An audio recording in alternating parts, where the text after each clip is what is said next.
My wife cheated on me with our business partner, stole $250, $0 from our joint account, and now she's trying to take everything: property, inheritance, and supposed investment funds, claiming I'm just jealous and controlling.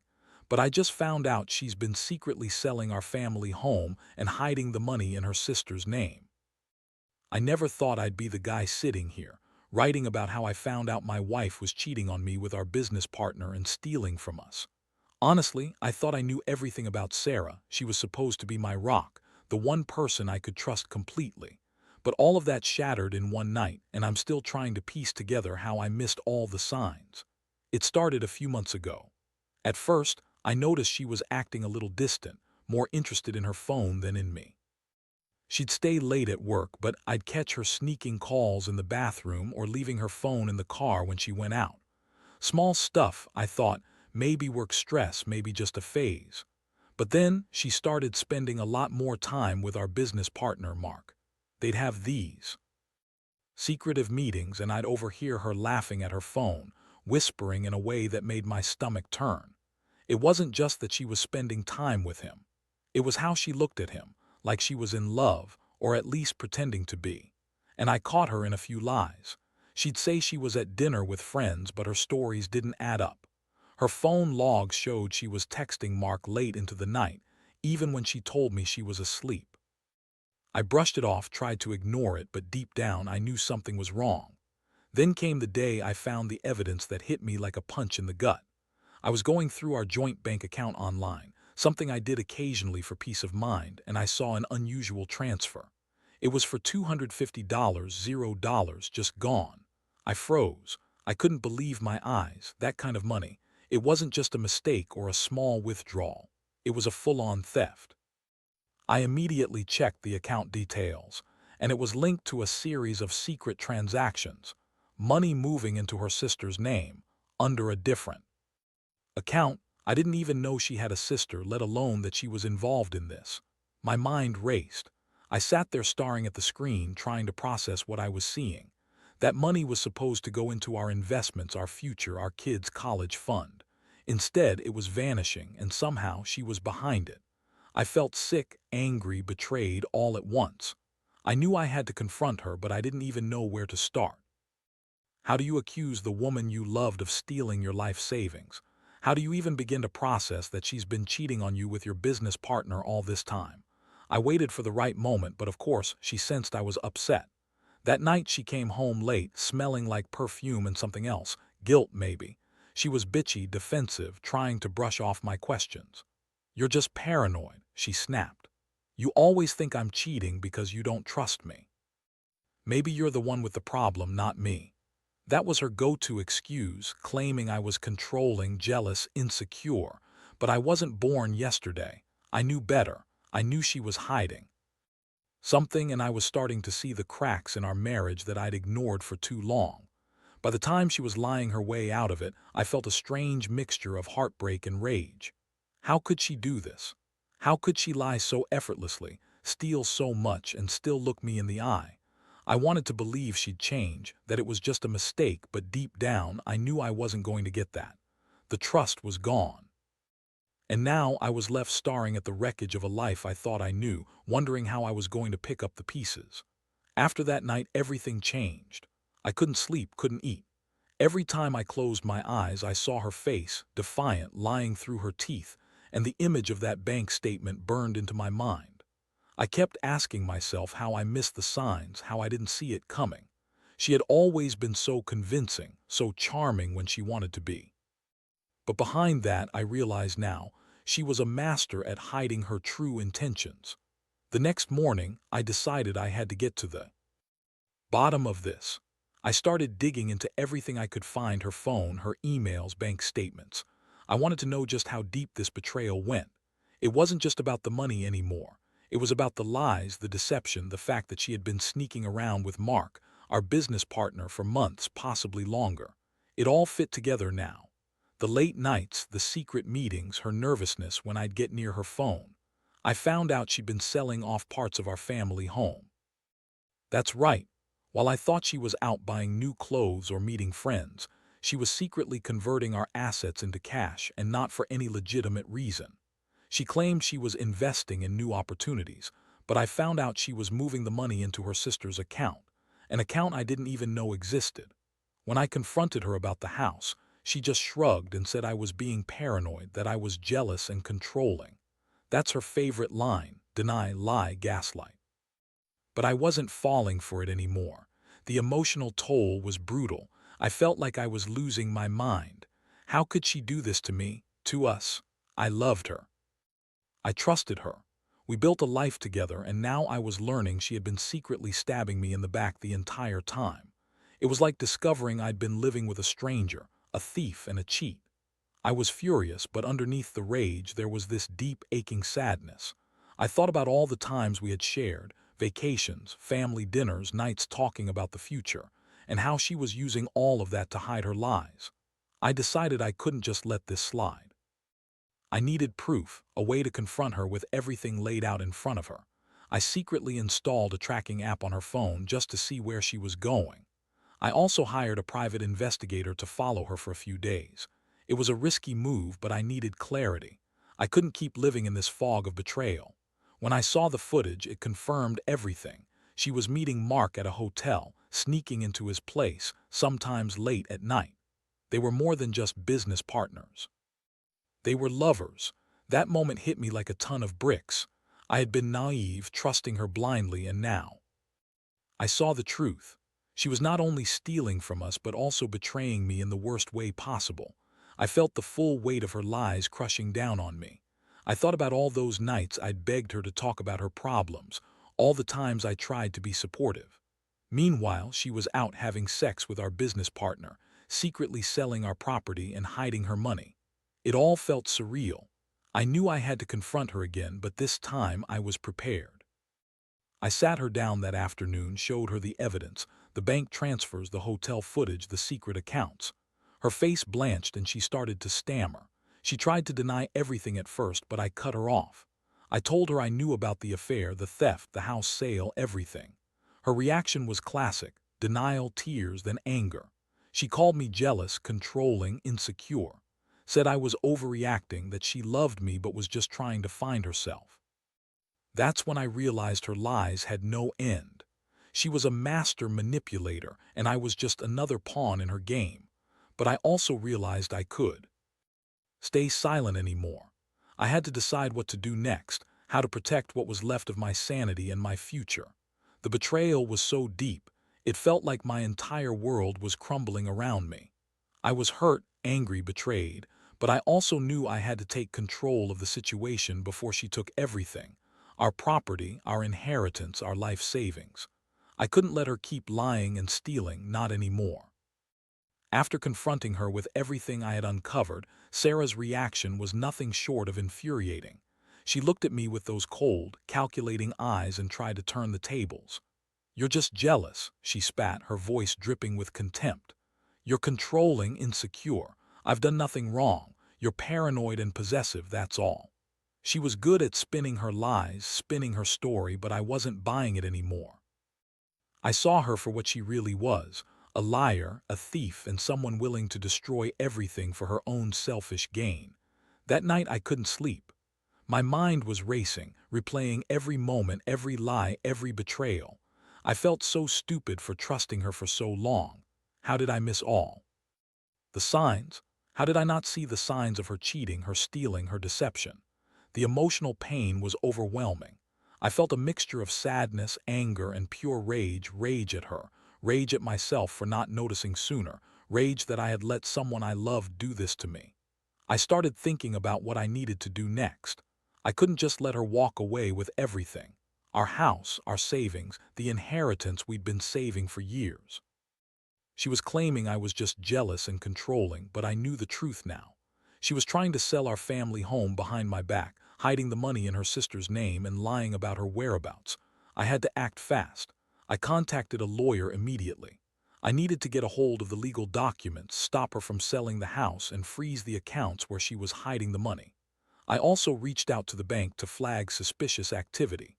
Meanwhile, I kept digging, gathering more evidence. I hired a private investigator to follow her again, just to confirm her whereabouts and her meetings with Mark. I couldn't trust her anymore, not after everything I discovered.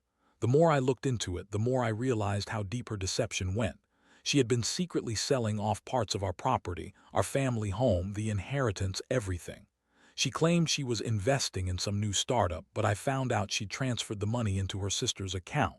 I was stunned. How could she think she could get away with this? How could she lie so effortlessly, manipulate everyone around her? I felt a sickening mix of betrayal and fury. I wanted to scream at her, to tear her apart with words, but I knew I had to stay calm and strategic. If I lost control, I risked losing everything. I decided to confront her again the next day, armed with all the facts. I wanted her to know I wasn't blind anymore, that I wasn't going to let her get away with this. When I sat her down again, I laid out everything: the bank transfers, the secret accounts, the hotel footage, the house sale. Her face twisted in anger and panic. She started crying, claiming she was under pressure, that she was stressed, that she loved me but was just lost. Yeah, right. I saw right through her. That's when I realized this wasn't just about money. It was about power, control, and her inability to face real consequences. I told her I was done. I told her I was going to protect what was left of my life and that I wasn't going to let her ruin me. I filed for an emergency restraining order, froze her access to our joint accounts, and started the process of legal separation. She screamed, yelled, called me jealous, possessive, crazy, but I didn't care. I had finally seen her true colors, and I wasn't going to let her keep pulling the strings. That night I sat alone in our house, looking around at the empty spaces, the memories we shared. It was hard to accept that the woman I loved had betrayed me so completely. I felt like I'd been punched in the gut, but at the same time, I knew I had to move forward. I couldn't let her steal everything: my dignity, my future, my peace of mind. I was angry, yes, but I also felt a strange sense of relief. Now I knew the truth. Now I could start rebuilding. One step at a time. The days that followed were a blur of legal meetings, phone calls, and endless nights of trying to process everything. I was exhausted physically and emotionally, but I knew I couldn't afford to fall apart. Sarah was relentless, trying to spin her story again, claiming I was overreacting, that I was jealous, and that I was just trying to control her. She even accused me of being paranoid because I'd hired a private investigator. Honestly, I wanted to punch her every time she opened her mouth, but I kept my cool. I knew I had to be strategic if I wanted to win this battle. The legal process moved fast.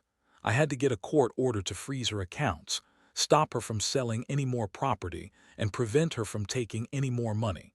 I also filed for divorce, knowing I couldn't stay married to someone who'd betrayed me so deeply. Meanwhile, I was gathering every piece of evidence I could: screenshots of bank transfers, emails, text messages, even her secret phone calls with Mark. All of it pointed to her orchestrating this entire scheme. One day, I found out she'd been meeting with Mark at a local hotel, again caught on the private investigator's footage. That was the final straw. I felt a surge of anger. How could she do this to our family? How could she betray me, cheat on me, and then try to take everything we worked for? I realized I had to take more decisive action. I hired a lawyer specializing in financial crimes and betrayal cases. I wanted her held accountable, not just for the infidelity but for the theft and deception. Meanwhile, I started to feel a strange sense of clarity. I'd been so wrapped up in the shock and pain that I hadn't realized how much she'd manipulated me. She lied about her whereabouts, her feelings, her intentions. She'd been planning this for months, selling our property, hiding the money, sneaking around with Mark. I felt betrayed, but I also felt a strange sense of liberation. I was finally seeing her true face, and I knew I couldn't let her get away with it. One of the worst moments was when she accused me of being jealous and controlling during a heated argument. She twisted everything I said, making it seem like I was the problem. That was her tactic: gaslighting, twisting the truth, making herself the victim. But I wasn't falling for it anymore. I had the evidence, and I was ready to fight for what was mine. I also reached out to my bank to see if I could recover some of the stolen funds. Unfortunately, A lot of it had already been moved or hidden, but I wasn't going to give up. The emotional toll was heavy. I felt like I'd been punched in the gut so many times I wasn't sure I'd stand back up.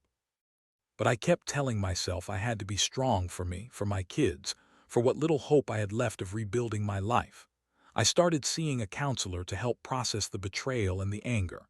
It helped a little, but deep down, I knew I was in for a long fight.